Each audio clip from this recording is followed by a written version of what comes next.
Bonjour, bienvenue dans ce premier numéro d'un livre à l'autre dans lequel nous allons parler d'un livre écrit par Virginie Cutler qui a pour nom Chronique érotico-romantique extraordinaire. Alors Virginie, est-ce que tu m'entends ? Oui, je t'entends. Bonjour. Bonjour Cédric, merci pour l'invitation. Merci d'accepter cette invitation et de m'avoir aussi transmis ton livre. Est-ce que tu peux un petit peu nous faire un résumé de ce livre pour donner à nos auditeurs l'envie de le découvrir ? Oui, ok. Alors en fait, ce livre est venu, comment dire, un petit peu par hasard. Enfin, le but, c'était pas d'écrire un livre au départ. Le but, c'était un petit peu de rassembler en grande partie mes aventures, en fait, mon parcours, comment dire. Alors en fait, j'ai divorcé, et puis en fait, après le divorce, il y a eu toute une phase de conscience qui s'est mise en place, et dans le même temps, je pratiquais de la thérapie, parce que je suis thérapeute. Et il y a des questions récurrentes qui revenaient régulièrement, où les gens bloquaient beaucoup, c'était la sexualité, en fait. Et j'ai eu en grande partie des femmes. Donc, je tentais d'expliquer, en fait, aussi à ces femmes que les femmes, on est les récepteurs. Donc, qu'il faut faire effectivement attention à qui on laisse rentrer dans nos énergies. Mais dans le même temps, la sexualité, en fait, les énergies sexuelles, c'est les énergies de vie, quoi. Parce que c'est le même chakra, en fait. Donc, c'est le chakra de vie, des énergies de vie. Donc, le but, en fait, ça a été au départ, je me suis juste amusée un petit peu à mettre ça dans mon ordinateur. Et puis après, je me suis dit pourquoi pas l'exploiter, étant donné qu'il y a quand même des gens qui ont des demandes par rapport à ça et que c'est réellement un problème actuellement. Je pense que le marché, en fait, actuellement, propose volontairement, bon, je suis très, très, très branchée spiritualité et élévation de conscience. Donc, le marché propose volontairement de la sexualité relativement sale, donc entre le SM, etc. Oui, tout à fait. Même les bouquins qui fonctionnent, etc. Je trouve que c'est une vibration très malsaine parce que, en fait, la sexualité permet aussi un accès à beaucoup d'informations. Donc, j'explique dans le livre. Alors, le livre, ce sont des chroniques, c'est sous forme d'une vingtaine de chroniques courtes avec toujours le même prénom pour les personnages. Et en fait, j'ai choisi Rose et Max. Et puis, Max, en fait, ça m'est venu de la part d'un ami qui m'expliquait qu'il appelait son pénis Max. Et au final, je me suis dit, ça colle bien.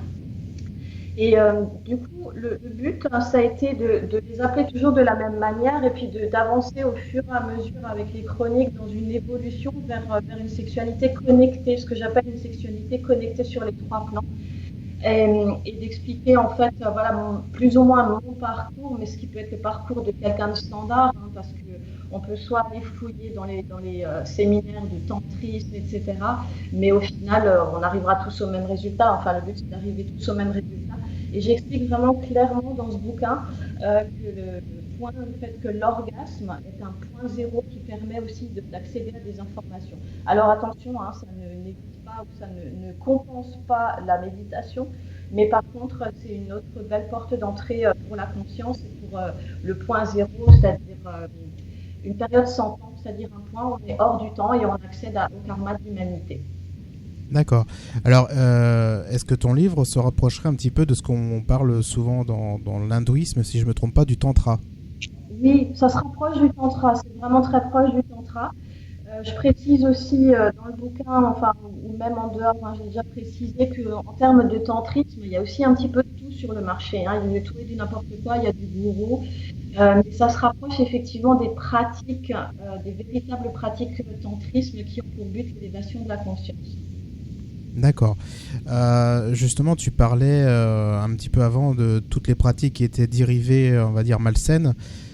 Notamment, il y a un livre, on ne va pas nommer le titre, hein, qui est assez connu et qui a été adapté en film. Qu'est-ce que tu penses de ce genre de choses ? C'est exactement l'exemple en fait de ce que je disais tout à l'heure. C'est totalement malsain et ça emmène les gens en fait vers une mauvaise image de ce que devrait être la sexualité.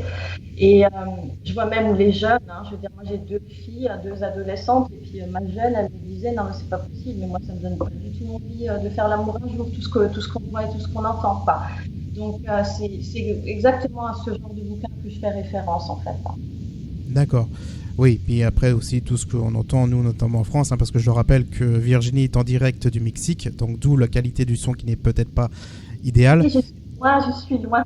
Voilà, on a beaucoup de kilomètres de distance. J'ai la chance d'avoir pu m'exporter, en fait, de m'être libérée, entre guillemets. Je suis dans un processus de libération depuis quelques années et mon exportation, en fait, dans ce pays-là en fait partie. D'accord. Qu'est-ce que tu pourrais dire justement pour conclure cette émission, qui je le rappelle, une toute petite émission, pour donner envie à nos auditeurs d'acheter ton livre? Alors, je vais juste préciser qu'en fait, quand on te l'a envoyé, on était encore en phase de promotion et que depuis, j'ai arrêté en fait l'édition chez l'éditeur. Mais j'ai encore quelques exemplaires et que si à un moment donné, il y a de la demande, je trouverai un autre moyen de le faire éditer. Je suis sortie de chez mon éditeur pour des raisons, on va dire, avant les éditeurs, le monde de l'édition est un monde relativement fermé. Et, ça me met le bâton dans les roues. Mais j'ai encore des exemplaires de toute façon, donc il suffirait de demander en fait par email pour en avoir un. Ces chroniques, en fait, pour moi, je les ai vraiment écrites de manière très très simple, avec toujours une perception, enfin, avec un mélange, une confusion entre la perception macro et la perception micro, c'est-à-dire la personne et le vagin ou le pénis. Mais de temps en temps, en fait, on ne sait pas trop si on parle du vagin ou si on parle de la personne en elle-même. Et c'est un petit peu le but, en fait, c'est justement pour donner en fait aux gens une conscience d'une sexualité saine, de dire oui, ça existe, tout en ayant en fait un bouquin avec des chroniques très très légères, c'est très facile à lire, c'est amusant, il y a un petit peu de sarcasme, de l'ironie déguisée, on va dire, mais vraiment pour faire comprendre aux gens et pour montrer aux gens que oui, ça existe. Donc c'est léger et en même temps c'est utile et c'est vachement moins cher que des séminaires. Donc voilà. D'accord.